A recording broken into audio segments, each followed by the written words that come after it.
Hi అండి. తిరుమల కొండపైన చూడాల్సిన అతి ఇంపార్టెంట్ ప్లేస్ ఏంటంటే అది జపాలి తీర్థం. ఇక్కడ ఆంజనేయ స్వామి స్వయంగా వెలిసిండంట. జపాలి అనే వ్యాస మహర్షి ఘోరమైన తపస్సు చేసిండు ఈ కొండపైన. అప్పుడు ఆయన కోసం హనుమంతుడు వెలిసిండు ఇక్కడ.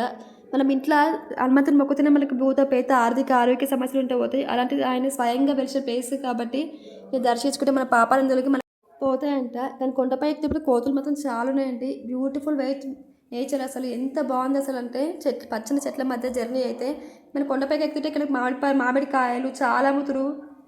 40 రూపీస్కి ఒకటి అంట. 30 రూపీస్కి ఒకటి కూడా ఒక్క రూపాయి కూడా తగ్గించలేదు అసలు. ఇట్లా కట్ చేసి కారం ఉప్పేసి ఇచ్చారు. ఇంకా మురమురాలు కూడా చాలా అమ్ముతురండి.